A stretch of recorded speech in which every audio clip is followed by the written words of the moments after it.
In this current climate, day and time, information needs to be given clearly. In this case, Clear Vision with 2020 is a podcast for the people, by the people, that does exactly that. Your host keeps an open eye and mind when dealing with any issue at hand. We empower our audience with knowledge. You matter. And here, I use my voice to support and represent the people. The people are the human family who loves truth. Logical thinking and conversation skills are required for communication. News, culture, music, and entertainment with a clear look from a different perspective. Clear Vision with 2020. Peace, family. This is your brother, Agent 2020. And you are tuned into an episode of Clear Vision with 2020. All right. So thank you for showing up. I appreciate it. Today's topic: Black intellectuals used for white supremacy ideals. Okay. Now, this particular podcast was inspired by some videos I was watching with one of our Black intellectuals by the name of Thomas Sowell. Now, Mr. Sowell is a very intelligent man, and he has some very valid points for a lot of the things that he says. Now, on top of this, he speaks on a lot of things that go on with Black people.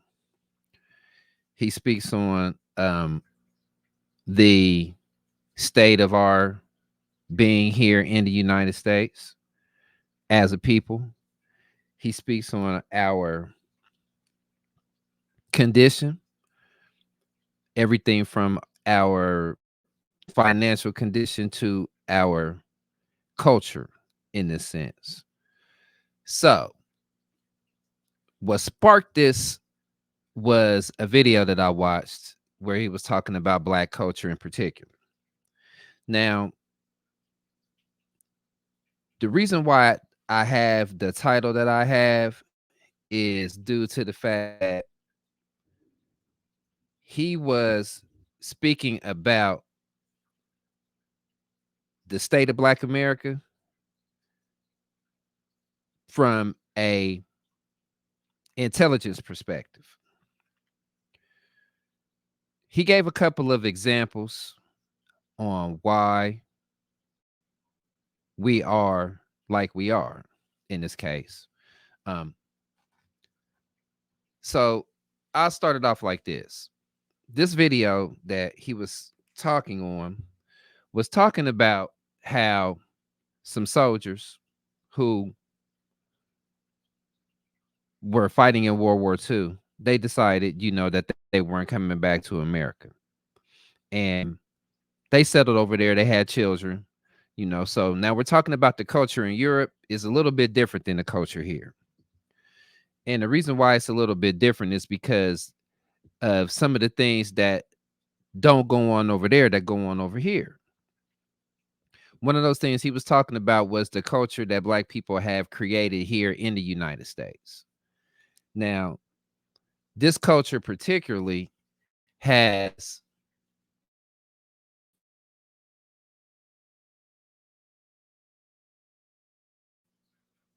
and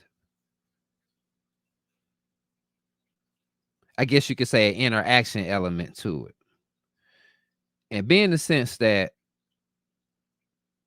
the culture over there with Black people is a little bit different than the culture over here with Black people, they aren't quote unquote the same. Okay. So he had some questions that were being asked to him, some things that were being pointed out to him by a white co-host. And this white co-host was asking these different questions. And he was like, well, what do you think about, what's the reason that you think that Black people don't have the same type of mentality over there that they do over here? And he was like, black culture, particularly gangster rap music. Now, I want to go ahead on and be frank. No, a lot of people probably ain't going to agree with this, but I'm going to say it anyway. When you think of gangster rap, what do you think of?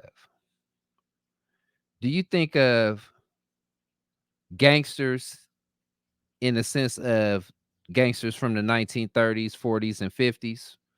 You know, Godfather type, Goodfellas type gangsters, you know, how, you know, Italians and how Italian and Jewish mobsters ran their neighborhoods, or do you think of gangster rap in a different way? Now, I know that gangsters in particular aren't the type of gangsters that have been portrayed through the entertainment medium that we created. So, I say that to say this. I watched a video by Black Magic 363. That's Brother Rich. If y'all not aware of who that is, go check out his channel, Black Magic 363 on YouTube. He had a discussion with Professor Griff and Red Pill, and they were talking about this particular thing. And Red Pill made a very valid statement. I'm not going to be able to quote word for word what he said, but I'm going to share it again later on in another video. But basically, what he said was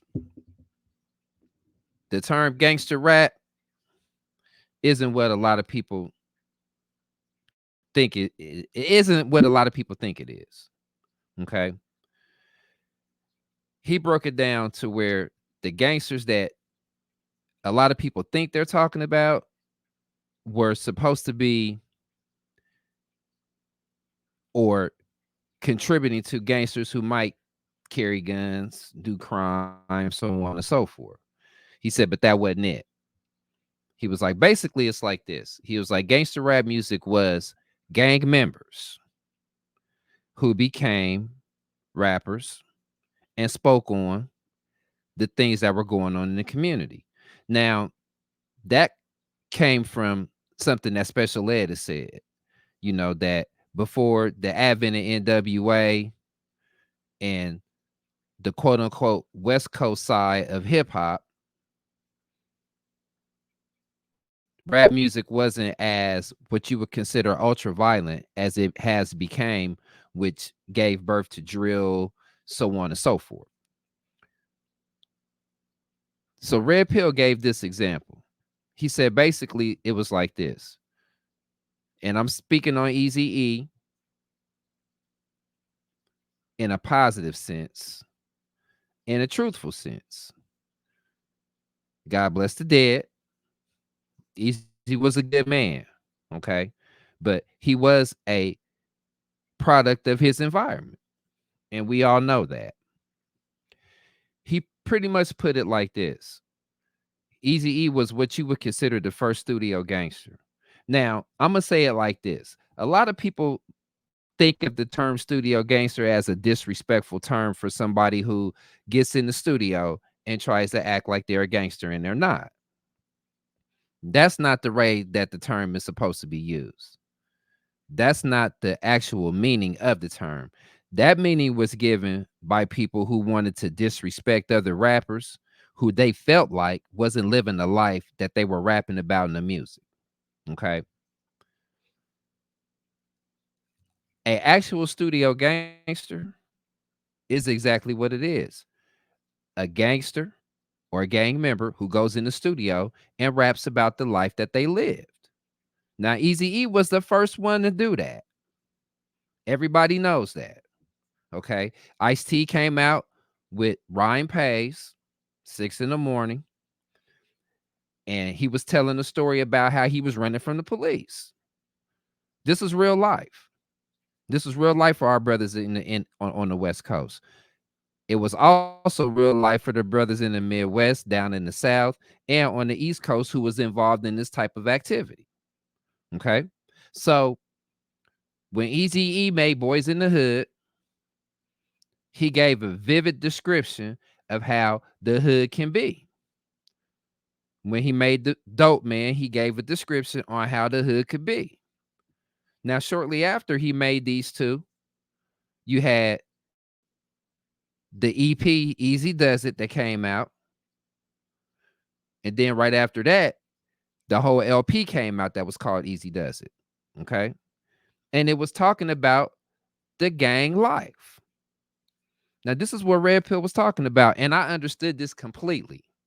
I mean, when it hit me in the face, and I was like, wow, that's what we've been talking about for the last 20 plus years. Okay. So Easy was one element. He was the first studio gangster, which means he was the first gang member. I ain't gonna even say gang member because he wasn't really a gang member. Let me clear that up. Easy E was not a gang member, and he said it in one of his songs that he wasn't a part of any gang. He was just a hustler. So since he was a hustler, that meant that he talked about the hustle in life and everything that came along with it. Okay. He wasn't flashing any colors. He wasn't saying that he was a Crip or a Blood or any of that stuff.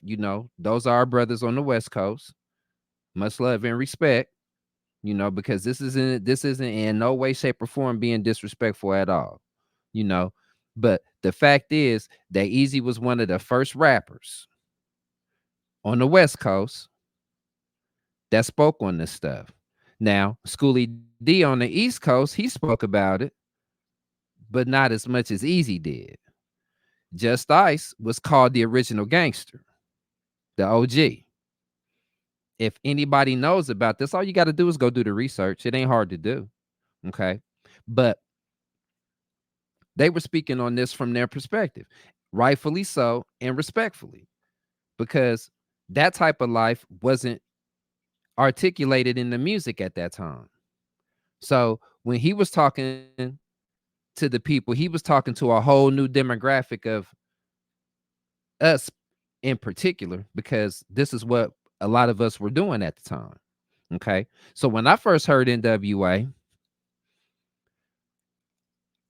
let's say I was shocked because this was the first time that street life was being put in the music.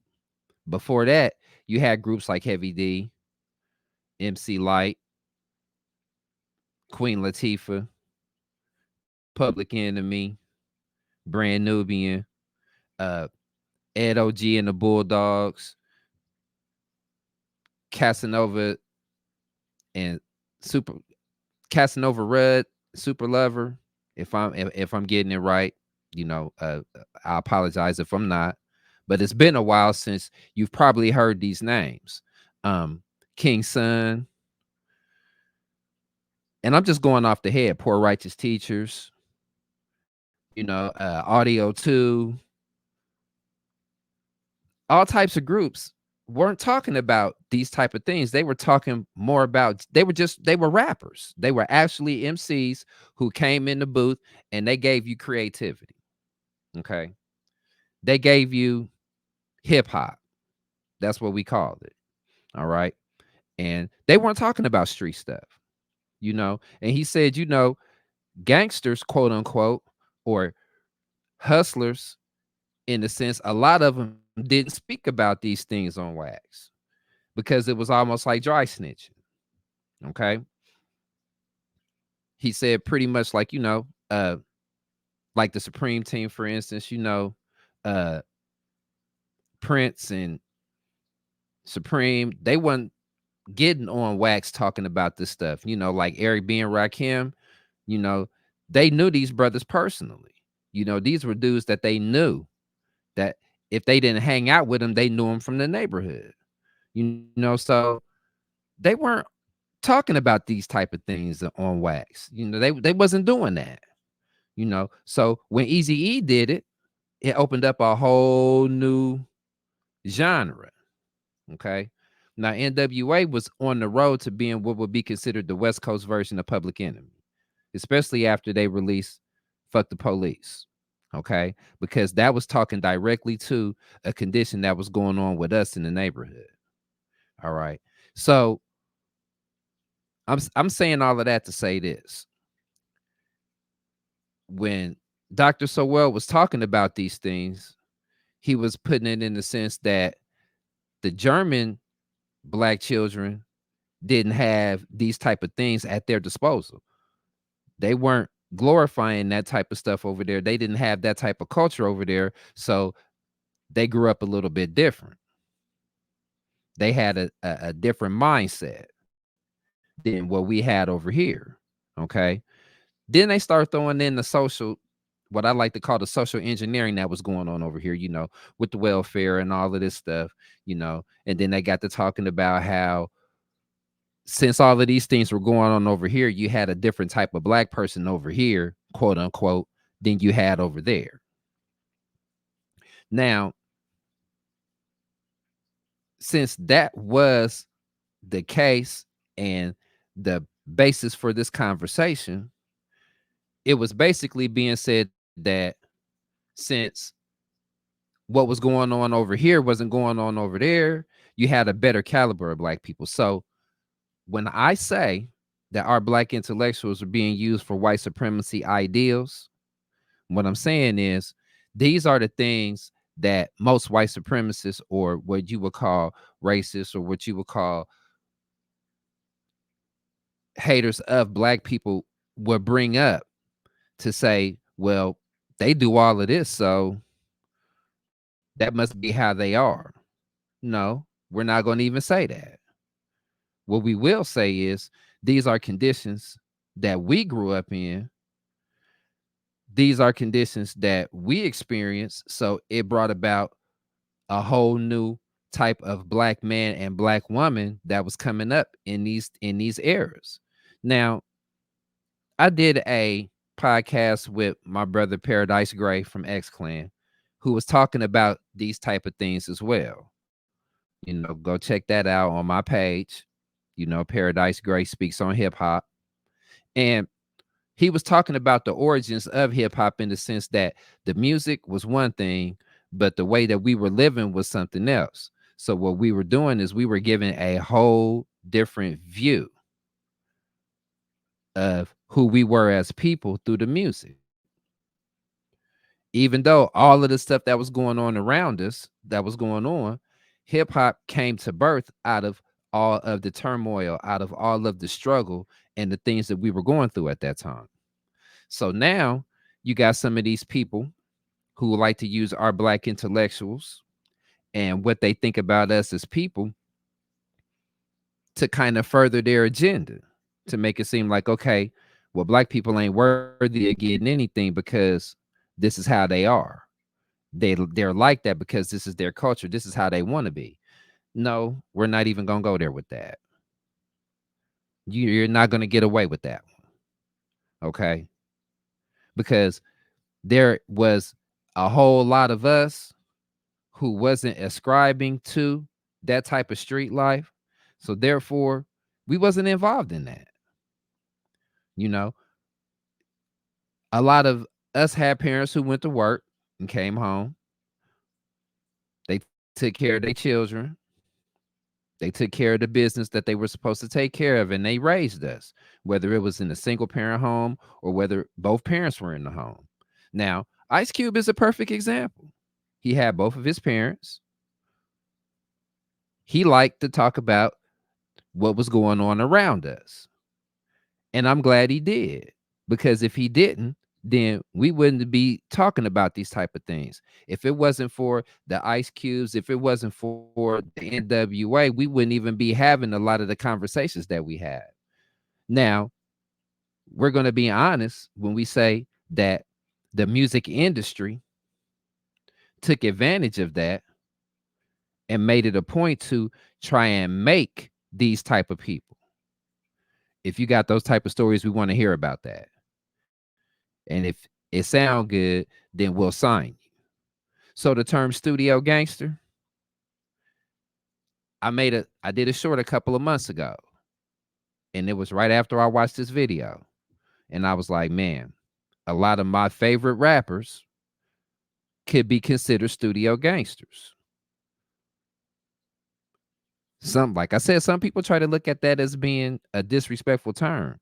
You know, when you want to talk about somebody, oh man, he ain't as real as he say he is. He ain't nothing but a studio gangster. He ain't doing everything that he say he doing in the songs. Whether he was or not wasn't the point. He had a blueprint after that. So if he wanted to speak about that, whether it was real or not, then he spoke about that, and they decided to pick it up and give him a record deal. Now you have brothers like DJ Quick, MC8. You had the Crips and Bloods when they made Banging on Wax Part 1 and 2.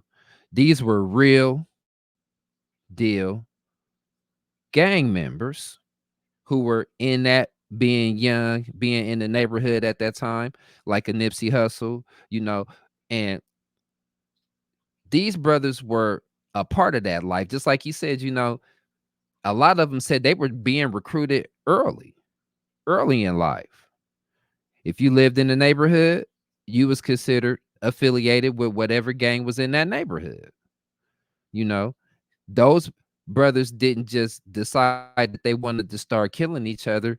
Those quote unquote gangs started off as clubs. Now, I would suggest y'all go watch Bloods and Crips Made in America. I think it's on Netflix.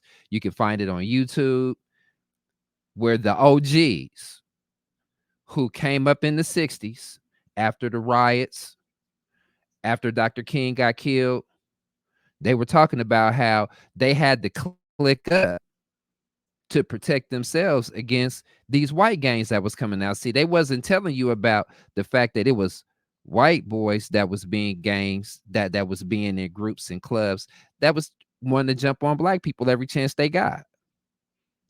So these brothers got together in different sections of the city and said, okay, we're going to start our groups, and we're going to start protecting ourselves. We're going to start protecting our neighborhoods. We're going to start making sure that our elderly people can go from one point to another and not get attacked or get uh bum rushed or get ran up on by these white gangs that were running around here at the time. The Brims, the Slossons. It's a lot of different it was a lot of different groups that was coming out of LA at the time, and they were there strictly for protection. Okay. Now, the term CRIP stands for Community Revolution in Progress. Okay.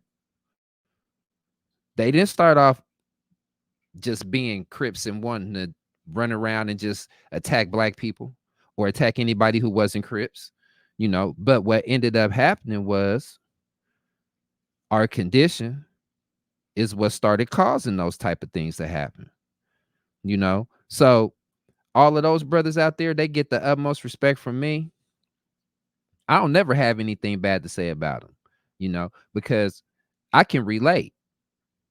I don't live in LA. I'm not from there, but I can relate. I can understand why. And I'm glad that Bloods and Crips Made in America, the actual documentary, I'm glad that was made, because it shone a light on how all of this stuff got created.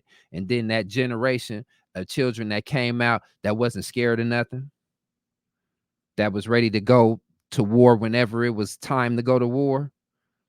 That generation, those beginning generations that started getting lost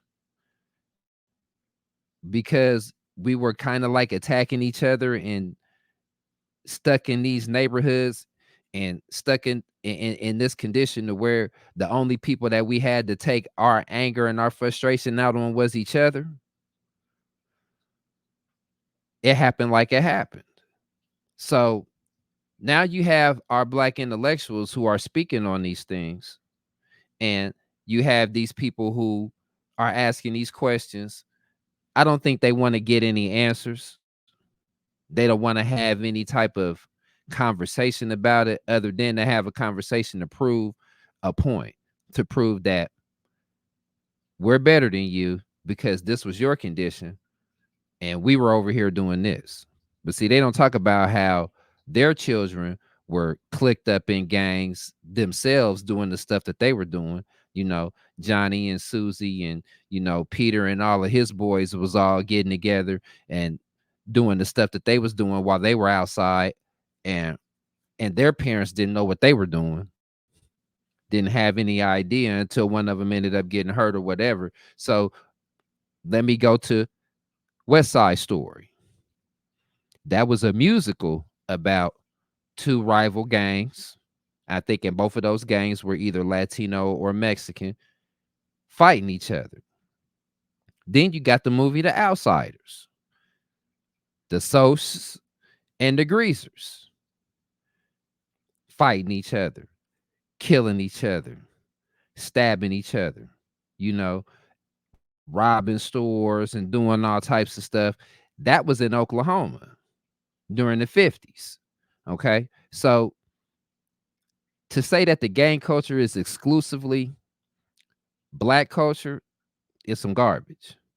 And I see that some people who ascribe to this white supremacy ideal want to use our black intellectuals to try and run this point across, you know. And I'm looking in the comments on these videos and I'm seeing all the people saying the stuff that they saying. And it just goes to show that they were trying to attribute that to us just being black, which wasn't the case, never has been the case. Okay. So using our black intellectuals to try and further their agenda or their ideals, we need to make sure that we're able to see this for what it is and start combating it. So that's the reason why I wanted to make this particular podcast as short as it's going to be. I just wanted to talk about that because the ideal of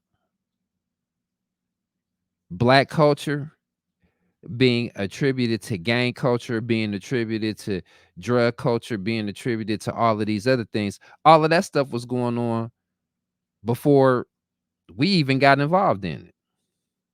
Just watch The Godfather. The Godfather says it all. You see, the drugs got put in our community.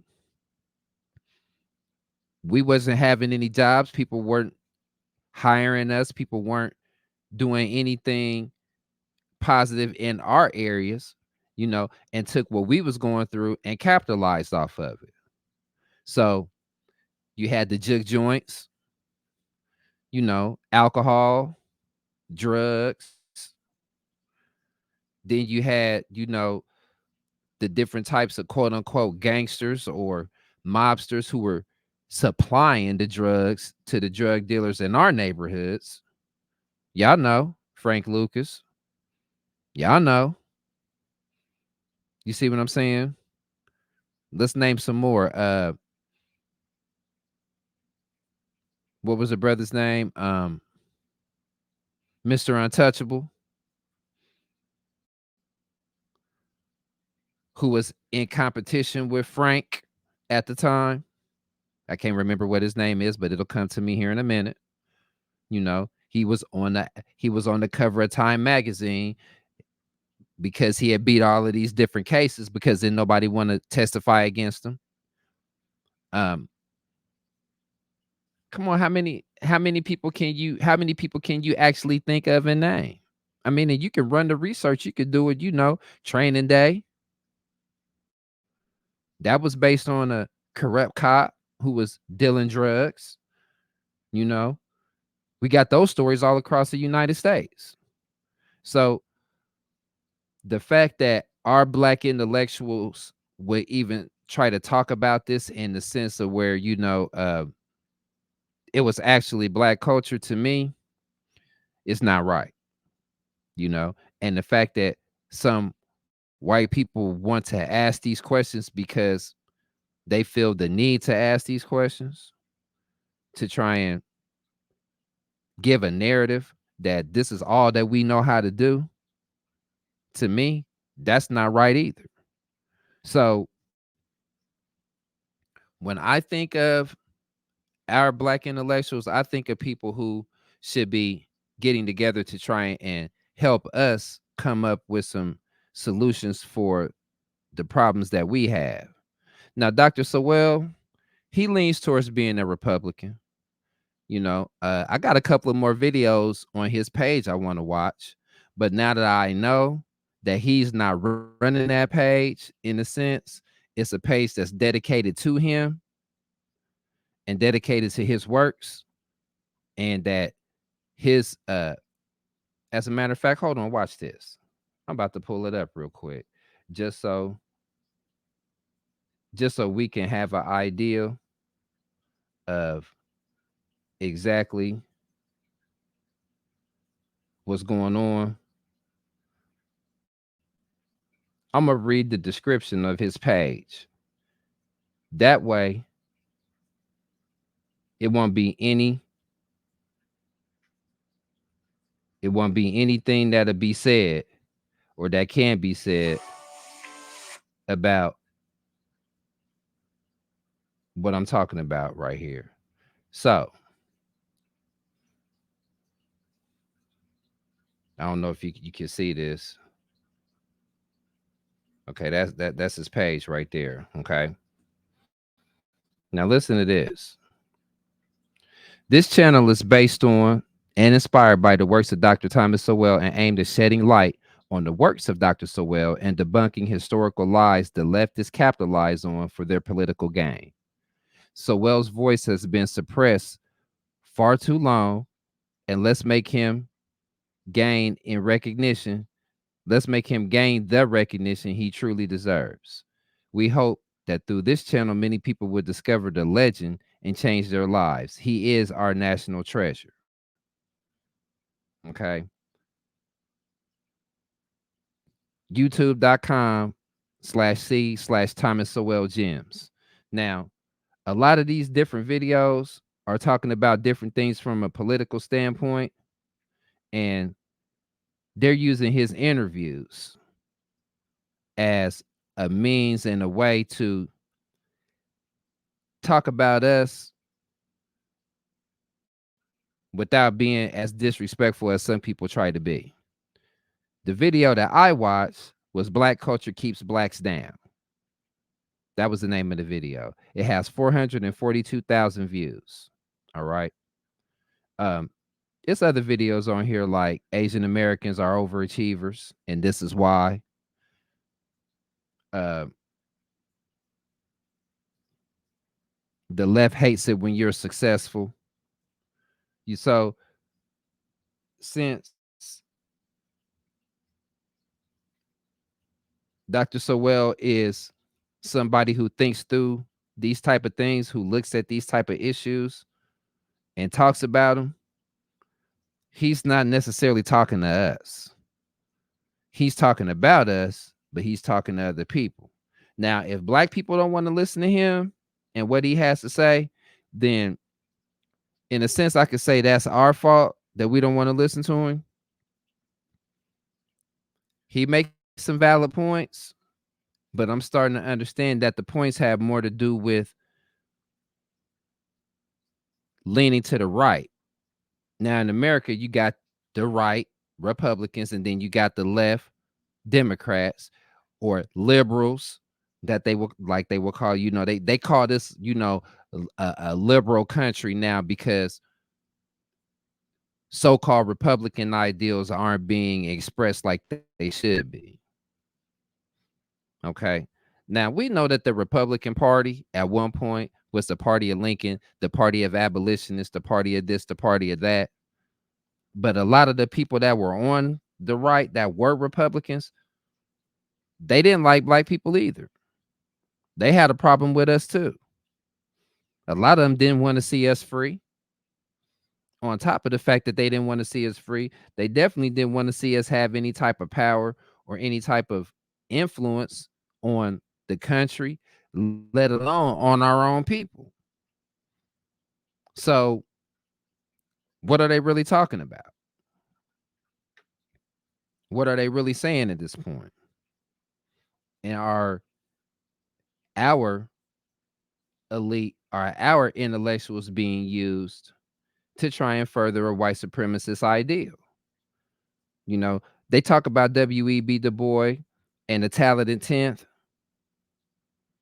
So then the talented 10th, what about the other 90%? What was the other 90% considered? Were they considered non-talented? Were they considered dumb or stupid? These are the things that we need to think about, because if we don't get a grip on it now, if we don't start talking about it now, then generations of people after us are going to be growing up on these type of things. These videos are going to be put out here, and when you look at the comments on these videos, you can just hear and see all the racism. You can see it in the writings. They try to be as subtle as they can. They try to be as respectful as they possibly can be, but it is what it is. So I wanted to say that, and I was inspired to say this by watching this video, and it got a picture of Lil Durk and some other people on there. They're talking about the drill and all of this stuff. They weren't really talking about it like that, but having his picture up there is kind of like, this is what I'm talking about when I say that black culture is dangerous. But see, that's not black culture. Okay. We're talking about our experiences in a way that can be harmful to us in a sense, but it's still the truth. It's still what's going on around us, you know. And this is the reason why people like the Honorable Minister Louis Farrakhan, people like Stokely Carmichael, may he rest in peace as well. God bless the dead. The Black Panther Party, you know, different groups that wanted to talk to us about being better. This is why they're so important now. People like Pam Africa, you know, Professor Griff, Black Dot, people who don't have any problem talking to us about what's going on with us in a way and talking to us out of love, that we might start changing how we view ourselves and how we view our situation, you know. So, to the power structure, stop trying to use our black intellectuals to further your ideals. Stop using our black intellectuals to try and make the majority of black people here look bad, because the reason why we're in this state right now is mainly because of you. I mean, we just need to be honest about the situation. Okay? It's mainly because of the laws and the things that went on in this country that created the situations, that created the ghettos, that created the quote unquote hood, not neighborhood, because we're no longer neighbors, like our brother from De La Soul said, plug one, just animals reacting with this animal behavior. We didn't create those conditions. We're just reacting to those conditions. Okay. We weren't writing any laws back then. We weren't doing any redlining. We wasn't doing any housing discrimination. We wasn't writing Jim Crow laws. We wasn't writing black codes. We wasn't doing none of that. We were the ones that were being subjected to those things. So you're going to get mad when somebody acts out because you put them in that type of position? You shouldn't get mad about it. I mean, after a long day's work, Rosa Parks didn't want to give up her seat for nobody. She said, I'm not going to the back of the bus. I'm sitting right here. And that's what started the civil rights movement. That everybody who comes over here has access to the laws and all of the things that we had to fight for ourselves, they get it. They just get it handed to them. So they have the opportunity to capitalize off of our pain and our suffering and the things that we went through to get to the point that we were trying to get at, just to be treated equal, just to have freedom, justice, and equality, which we still don't have to this day. Indeed. Not in words, but in deed. You see? So to the white power structure, don't try to use our black intellectuals for that, because there are people out here that's going to see that, and we're going to really start checking you over that, and to our black intellectuals, don't start falling into those traps and talking about your people like that. You can talk about the conditions. You don't even have to like the conditions, but don't make it seem like it's all our fault. If you're going to talk about it all the way around the board. It wouldn't be a ghetto if it wasn't for the laws that were put in place to keep those people in those positions. They're just now starting to raise up the minimum wage. Okay? Perfect example. You keep people in a state of poverty, then you can control their movements. You can control their behavior. You can damn near control their attitude towards the world. Because I'm not making enough money to get out of this situation. But now what we need to do is we need to make the money, and we need to rebuild our situation. We don't need to leave our neighborhood. We just need to do business with each other so our money can circulate like it's supposed to. So the brother over here that got the store can get $1, and then he'll take his dollar over here to the barbershop, and the barbershop going to take his dollar over here to the supermarket. And the dude that make the money at the supermarket going to take his money over here to the automotive place to have them fix his car. And then he's going to go over here to the doctor if something needs to be done for him, and it's all in the black community, and it's all put together. It's all ran, and it's all distributed by black people, So I'm saying all of that to say this. We aren't here for you to be used. And if you let them use you like that, then that's going to create a problem, and we're going to start calling it out like it is, whether you like it or not. I'm not going to let anybody use my intelligence to put my people down, and neither should you. And that's just a fact.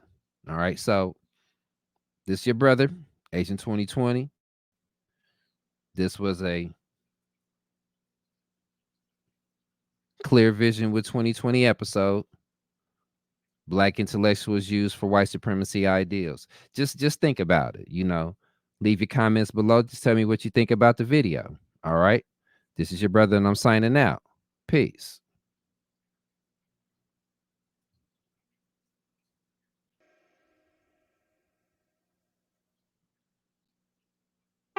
In this current climate, day and time, information needs to be given clearly. In this case, Clear Vision with 2020 is a podcast for the people, by the people, that does exactly that.